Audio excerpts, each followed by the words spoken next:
ओम शांति। 11 जनवरी 2025 प्रातः मुरली ओम शांति बाप दादा मधुबन। आज बाबा ने सुनाया मीठे बच्चे। बाबा कहते मीठे बच्चे, योग अग्नि के समान है। योग किसके समान है?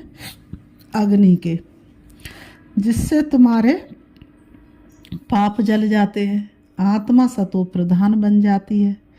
इसलिए एक बाप की याद में योग में रहो। बाबा कहते इसलिए क्या करो, एक बाप की याद में रहो और योग में रहो। आज की मुरली से बाबा ने प्रश्न किया था। आज की मुरली से बाबा ने प्रश्न किया है, पुण्य आत्मा बनने वाले बच्चों को किस बात का बहुत बहुत ध्यान रखना है? पुण्य आत्मा बनने वाले बच्चों को किस बात का ध्यान रखना है? उत्तर में बाबा ने बताया, पैसा दान किसे देना है, इस बात पर पूरा ध्यान रखना है। अगर किसको पैसा दिया और उसने जाकर शराब आदि पिया, बाबा ने कहा किसी को पैसा दिया और उसने जाकर शराब आदि पिया, तो बाबा ने कहा उसका पाप किस पर चढ़ेगा? तुम्हारे ऊपर। बुरे कर्म किए तो उसका पाप तुम्हारे ऊपर आ जाएगा। तुम्हें पाप आत्माओं से अब लेन देन नहीं करनी है। यहाँ तुम्हें पुण्य आत्मा बनना है। पाप आत्माओं से क्या नहीं करनी है? लेन देन नहीं करनी है। और यहाँ तुमको कैसा बनना है? पुण्य आत्मा बनना है।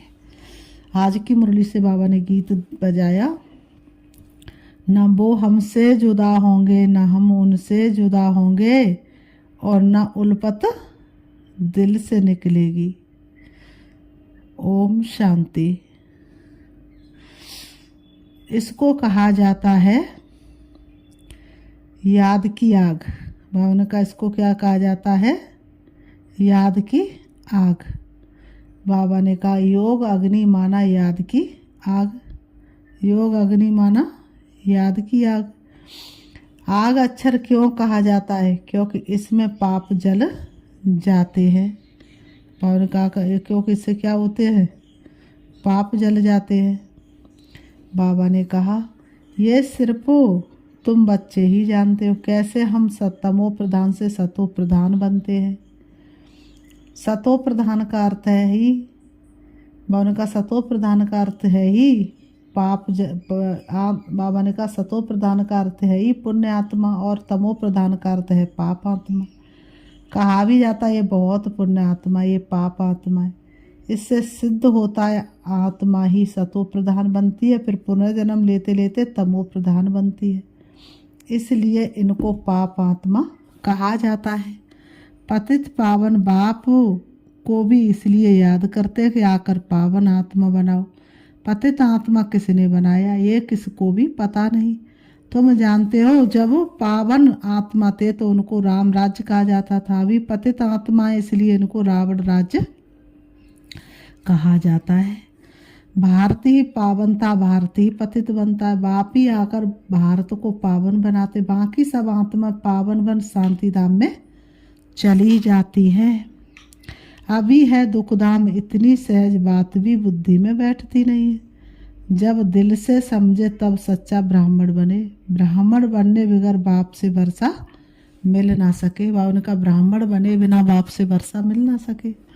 अब यह संगम युग का यज्ञ है। यज्ञ के लिए तो ब्राह्मण जरूर चाहिए।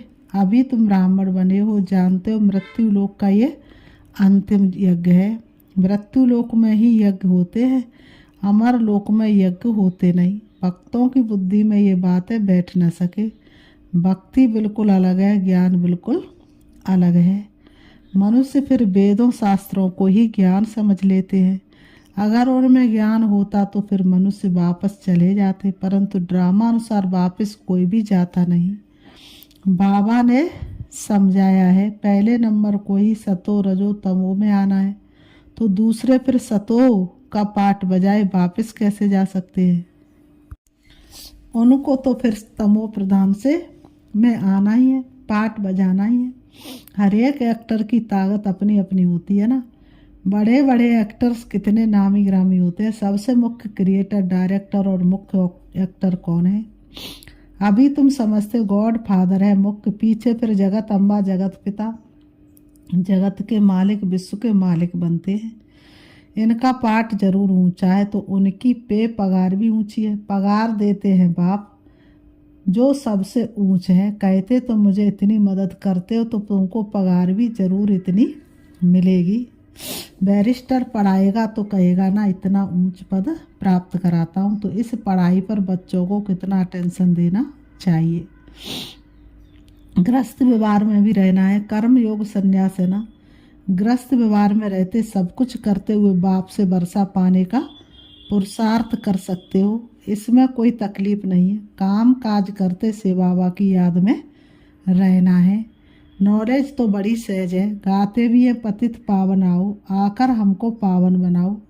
पावन दुनिया में तो राजधानी है तो बाप उस राजधानी का भी लायक बनाते हैं। इस ज्ञान की मुख्य 2 सब्जेक्ट है, अल्फ और बे। सुदर्शन चक्रधारी बनो और बाप को याद करो तो तुम एवर हेल्दी और वेल्दी बनेंगे। बाप कहते मुझे यहाँ याद करो, घर को भी याद करो। मुझे याद करने से तुम घर चले जाएंगे। सुदर्शन चक्रधारी बनने से तुम चक्रवर्ती राजा बनेंगे। ये बुद्धि में अच्छी रीति रहना चाहिए। इस समय तो सब तमो प्रधान है। सुख धाम में सुख, बाबा ने कहा शांति संपत्ति सब मिलता है। वहाँ एक धर्म होता है। अभी तो देखो घर घर में अशांति है। स्टूडेंट लोग देखो कितना हंगामा करते हैं, अपना न्यू ब्लड दिखाते हैं। ये है तमो प्रधान दुनिया। सतयुग है नई दुनिया। बाप संगम पर आया हुआ है। महाभारत लड़ाई भी संगम की ही है। अभी ये दुनिया बदलनी है। बाप भी कहते मैं नई दुनिया की स्थापना करने संगम पर आता हूँ। इनको ही पुरुषोत्तम संगम युग कहते। पुरुषोत्तम मास पुरुषोत्तम संवत भी मनाते हैं परंतु ये पुरुषोत्तम संगम का किसको भी पता नहीं। पुरुषोत्तम मास मनाएंगे, पुरुषोत्तम संगम मनाएंगे, लेकिन इस पुरुषोत्तम संगम युग का किसी को भी पता नहीं है। बाबा कहते हैं संगम पर ही बाप आकर तुमको हीरे जैसा बनाते हैं। फिर इनमें भी नंबरवार तो होते ही है। हीरे जैसा राजा बन जाते हैं, बाकी सोने जैसी प्रजा बन जाती। हीरे जैसा कौन होता राजा, और सोने जैसी प्रजा। बच्चे ने जन्म लिया और वर्षे का हकदार बना। बाबा कहते अभी तुम बच्चे पावन दुनिया के क्या बन जाते हो, हकदार बन जाते हो। तो बाबा आया है तुमको पावन दुनिया में ले चलने के लिए। बाबा कहते हैं फिर उसमें ऊंच पद पाने के लिए पुरुषार्थ करना। इस समय का तुम्हारा पुरुषार्थ कल्प कल्प का पुरुषार्थ होगा, समझा जाता है। ये कल्प कल्प ऐसा ही पुरुषार्थ करेंगे। इससे जास्ती पुरुषार्थ होगा ही नहीं। जन्म जन्मांतर कल्प कल्पांतर ये प्रजा में ही आएंगे। ये साहूकार प्रजा में दास दासियाँ बनेंगे। नंबरवार तो होते हैं ना। पढ़ाई के आधार से सब मालूम पड़ जाता है। बाबा झट बता सकते हैं इस हालत में तुम्हारा कल शरीर छूट जाए तो क्या बनेंगे। दिन प्रतिदिन टाइम थोड़ा होता जाता है। अगर कोई शरीर छोड़ेंगे फिर तो पढ़ नहीं सकेंगे। हाँ, थोड़ा सिर्फ बुद्धि में आएगा से बाबा को याद करेंगे। जैसे छोटे बच्चे को भी तुम याद कराते हो तो शिव बाबा कहता रहता है। छोटे बच्चे को भी याद कराते तो क्या कहता रहता, शिव बाबा अर्थात रीति तो शिव बाबा को छोटा बच्चा याद कर ना सके क्योंकि आर्गन्स उसके छोटे हैं। तो बाबा ने कहा तो उनका भी कुछ मिल सकता है। बाबा तो रिटर्न में फिर कुछ ना कुछ देंगे ना। इसलिए बाबा कहते हैं सबको एक ही मंत्र दो, बाबा को याद करो। छोटा बच्चा तो महात्मा मिसल है। विकारों का पता नहीं, जितना बड़ा होता जाएगा विकारों का असर होता जाएगा। क्रोध होगा, मोह होगा।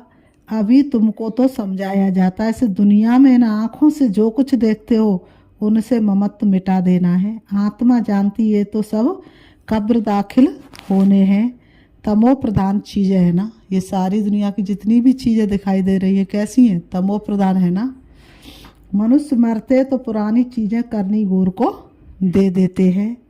बाप तो फिर बेहद का करनी गौर है, धोबी भी है। तुमसे लेते क्या और तुम्हें देते क्या है। तुम जो कुछ थोड़ा धन भी देते हुए तो खत्म होना ही है, फिर भी बाप कहते हैं ये धन रखो अपने पास, सिर्फ इनसे ममत्व मिटा दो, हिसाब किताब बाप को देते रहो, फिर डायरेक्शन मिलते रहेंगे। तुम्हारा ये ककपन जो है यूनिवर्सिटी में और हॉस्पिटल में हेल्थ और वेल्थ के लिए लगा देते हैं। बाबा ने कहा हॉस्पिटल होती है बीमार के लिए, यूनिवर्सिटी होती है किसके लिए? पढ़ाने के लिए। ये तो कॉलेज और हॉस्पिटल दोनों इकट्ठी है, कॉलेज भी है तो हॉस्पिटल है, दोनों ही है। इनके लिए तो सिर्फ 3 पैर पृथ्वी के चाहिए। बाबा ने कहा बस जिनके पास और कुछ नहीं है वह सिर्फ 3 पैर पृथ्वी जमीन के दे देवे, उसमें क्लास लगा दे। 3 पैर पृथ्वी के, वह तो सिर्फ बैठने की जगह हुई ना, आसन 3 पैर का ही होता है। बाबा कितना सहज करके समझा देते हैं। बाबा ने कहा आसन सिर्फ 3 पैर का होता, 3 पैर पृथ्वी पर कोई भी अपना 3 पैर पृथ्वी पर कोई भी आएगा अच्छी रीति समझ कर जाएगा। कोई आया आसन पर बिठाया और बाप का परिचय दिया। बाबा ने कहा अगर कुछ नहीं है, बहुत छोटा घर है तो इतना तो है, आप सोते तो हो, आप बैठते तो हो, तो बाबा ने कहा एक ऐसा स्थान हो चाहे कितना, एक भी कमरा क्यों नहीं है, 3 पैर अर्थात एक आसन लगा दो, बिठा करके उसे ज्ञान सुना दो। बैजिज भी बहुत बनवा रही है सर्विस के लिए, ये है बहुत सिंपल, चित्र भी अच्छे हैं, लिखत भी पूरी है, इनसे तुम्हारी बहुत सर्विस होगी। दिन प्रतिदिन जितनी आपते आती रहेंगी तो मनुष्यों को भी वैराग्य आएगा और बाप को याद करने लग पड़ेंगे। हम आत्मा अविनाशी हैं, अपने अविनाशी बाप को याद करें। बाप खुद कहते हैं मुझे याद करो। आज तक तो गुरुओं ने मंत्र दिया भगवान को याद करो, लेकिन भगवान यहाँ खुद कहते मुझे याद करो, तो तुम्हारे जन्म जन्मांतर के पाप उतर जाए। अपने को आत्मा समझ और बाप से पूरा लब रखना है। देह अभिमान में ना आओ। हाँ, बाहर का प्यार भल बच्चों आदि से रखो, परंतु आत्मा का सच्चा प्यार रूहानी बाप से हो। उनकी याद से ही विक्रम विनाश होंगे। मित्र संबंधियों बच्चों आदि को देखते हुए भी बुद्धि बाप की याद में लटकी रहे। तुम बच्चे जैसे याद की फांसी पर लटके हुए हो। किसकी फांसी? याद की फांसी पर लटके हुए हो। आत्मा को अपने बाप परमात्मा को ही याद करना है। बुद्धि ऊपर लटकी रहे, बाप का घर भी ऊपर है ना, मूल वतन सूक्ष्म वतन और ये है स्थूल वतन। अब फिर वापस घर जाना है। तो बाबा कहते अब तुम्हारी मुसाफिरी पूरी हुई है, तुम अब मुसाफिरी से लौट रहे हो, तो अपना घर कितना प्यारा लगता है। वह है बेहद का घर। वापस अपने घर जाना है। मनुष्य भक्ति करते घर जाने के लिए, परंतु ज्ञान पूरा नहीं है तो घर जा नहीं सकते। भगवान पास जाने के लिए अथवा निर्वाण धाम में जाने के लिए कितनी तीर्थ यात्राएं आदि करते हैं, मेहनत करते हैं। बाबा ने कहा सन्यासी लोग सिर्फ शांति का रास्ता ही बताते हैं, सुख धाम को तो जानते ही नहीं। सुख धाम का रास्ता सिर्फ बाप ही बतलाते हैं। पहले जरूर निर्वाण धाम वानप्रस्थ में जाना है, जिसको ब्रह्मांड भी कहते हुए फिर ब्रह्मा को ईश्वर समझ बैठे हैं। हम आत्मा बिंदी है, हमारा रहने का स्थान है ब्रह्मांड। तुम्हारी पूजा, तुम्हारी भी पूजा होती है। बाबा ने कहा तुम्हारी भी क्या होती है? पूजा होती है। तो बाबा ने कहा तुम्हारी भी क्या होती है? पूजा होती है ना। बिंदी की पूजा क्या करेंगे? जब पूजा करते तो शालिग्राम बनाए, एक एक आत्मा को पूजते। बिंदी की पूजा कैसे हो? इसलिए बड़े बड़े बनाते हैं। बाप को भी अपना शरीर तो नहीं है, नहीं। ये बातें अभी तुम जानते, चित्रों में भी तुमको बड़ा रूप दिखाना पड़े। बिंदी से कैसे समझेंगे? यूं बनाना चाहिए स्टार, ऐसे बहुत तिलक भी माताएं लगाती हैं। तैयार मिलते हैं सफ़ेद, आत्मा भी सफ़ेद होती है ना। स्टार मिसल ये भी एक निशानी है। भ्रकुटी के बीच आत्मा रहती, बाकी अर्थ का किसको भी पता नहीं है। ये बाप समझाते इतनी छोटी आत्मा में कितना ज्ञान है। इतने बॉम्ब साथ बनाते रहते हैं। बंडर है आत्मा में, इतना पार्ट भरा हुआ है। कितना बड़ा पार्ट आत्मा में भरा हुआ है। कितने बड़े बड़े बॉम्ब्स बना देते हैं कि बॉम्ब से सारी दुनिया खलास हो जाए। ये बड़ी गुहा बात है। इतनी छोटी आत्मा शरीर से कितना काम करती है। बाबा ने कहा कितना बड़ा काम करती, इतनी छोटी सी आत्मा शरीर से कितना बड़ा काम करती है। बाबा ने कहा, तो बाबा ने कहा अभी बहुत, बाबा कहते इतनी छोटी आत्मा कितना बड़ा काम करती है। आत्मा अविनाशी, इनका पाठ कभी विनाश नहीं होता, न एक्ट बदलती है। अभी बहुत बड़ा झाड़ है, सतयुग में कितना छोटा झाड़ होता, पुराना तो नहीं है, मीठे, पुराना तो होता नहीं, मीठे छोटे झाड़ का कलम अभी लग रहा है। तुम पतित बने थे, अब फिर पावन बन रहे हो। बाबा कहते हैं छोटी सी आत्मा में कितना पाठ है। कुदरत ये है, अविनाशी पाठ चलता रहता है, ये कभी बंद नहीं होता है। अविनाशी चीज़ है, बाबा कहते हैं अविनाशी चीज़ है। बाबा ने कहा उसमें अविनाशी पाठ भरा हुआ है, ये भंडार है ना। बाप समझाते बच्चे देही अभिमानी बनना है। अपने को आत्मा समझ बाप को याद करो, इसमें है मेहनत। जास्ती पाठ तुम्हारा है, बाबा का इतना पाठ नहीं जितना तुम्हारा बाप। तुम्हारा बाप कहते तुम स्वर्ग में सुखी बन जाते हो, तो मैं विश्राम में बैठ जाता हूँ। हमारा कोई पाठ नहीं। इस समय इतनी सर्विस करता हूँ ना, यह नॉलेज इतनी वंडरफुल है, तुम्हारे सिवाय जरा भी कोई नहीं जानते हैं। बाप की याद में रहने बगैर धारणा भी नहीं होगी। खान पान आदि का भी फर्क पड़ने से धारणा पर फर्क पड़ जाता है। इसमें प्योरिटी बड़ी अच्छी चाहिए। बाप को याद करना बहुत सहज है, बाप को याद करना है और वर्षा पाना है। इसलिए बाबा ने कहा था तुम अपने पास भी चित्र रख दो, योग का और संगम युगी, योग का और वर्षे का चित्र बनाओ तो नशा रहेगा। हम ब्राह्मण से देवता बन रहे हैं, फिर हम देवता से क्षत्रिय बनेंगे। ब्राह्मण हैं पुरुषोत्तम, संगम युगी। तुम पुरुषोत्तम बनते हो ना। मनुष्यों को ये बातें बुद्धि में बिठाने के लिए कितनी मेहनत करनी पड़ती है। दिन प्रतिदिन जितना नॉलेज को समझते जाते तो खुशी भी बढ़ेगी। तुम बच्चे जानते हो बाबा हमारा बहुत कल्याण करते, कल्प कल्प हमारी चढ़ती कला होती है। यहाँ रहते शरीर निर्वाह तो भी सब कुछ करना पड़ता है। बुद्धि में रहे हम शिव बाबा के भंडारे से खाते हैं। शिव बाबा को याद करते रहेंगे तो काल कंटक सब दूर हो जाएंगे, फिर ये पुराना शरीर छोड़ चले जाएंगे। बच्चे समझते बाबा कुछ भी लेते नहीं है, वह तो दाता है। बाप कहते हमारी श्रीमत पर चलो, तुम्हें पैसे का दान किसे करना है इस बात पर पूरा ध्यान देना है। अगर किसको पैसा दिया और उसने जाकर शराब आदि पिया, बुरे काम किए तो उसका पाप तुम्हारे ऊपर आ जाएगा। पाप आत्माओं से लेन देन करते पाप आत्मा बन जाते। कितना फर्क है। पाप आत्मा से ही लेन देन कर पाप आत्मा बन जाते हैं। यहाँ तो तुमको पुण्य आत्मा बनना, इसलिए पाप आत्माओं से लेन देन नहीं करनी है।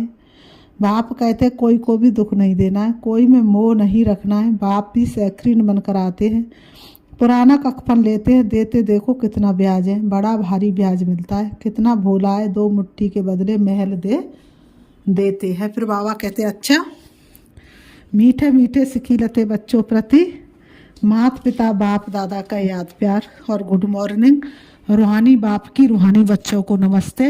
हम रूहानी बच्चों की रूहानी बाप दादा को याद प्यार और नमस्ते नमस्ते नमस्ते। धारणा के लिए मुख्य सार नंबर 1, अब मुसाफिरी पूरी हुई, वापस घर जाना है। इसलिए इस पुरानी दुनिया से बेहद का वैराग्य रख बुद्धियोग बाप की याद में ऊपर में लटकाना है। नंबर 2, संगम युग पर बाप ने जो यज्ञ रचाए, इस यज्ञ की संभाल करने के लिए सच्चा पवित्र ब्राह्मण बनना। काम काज करते बाप को याद करते रहना है। आज की मुरली से वरदान है, आदि रत्न की स्मृति से अपने जीवन का मूल जानने वाले सदा समर्थ भव।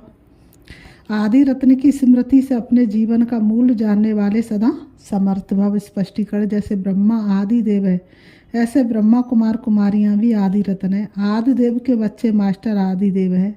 आदि रत्न समझने से ही अपने जीवन के मूल को जान सकेंगे, क्योंकि आदि रत्न अर्थात प्रभु के रत्न, ईश्वरी रत्न तो कितनी वैल्यू हो गई। इसलिए सदा अपने को आदि देव के बच्चे मास्टर आदि देव आदि रत्न समझकर हर कार्य करो तो समर्थ भव का वरदान मिल जाएगा। कुछ भी व्यर्थ नहीं जा सकता। स्लोगन, ज्ञानी तू आत्मा हुआ है जो धोखा खाने से पहले परख कर स्वयं को बचा ले। ज्ञानी तू आत्मा हुआ है जो धोखा खाने से पहले परख कर स्वयं को बचा ले। आज का पुरुषार्थ अपनी शक्तिशाली मनसा द्वारा सकाश देने की सेवा करो।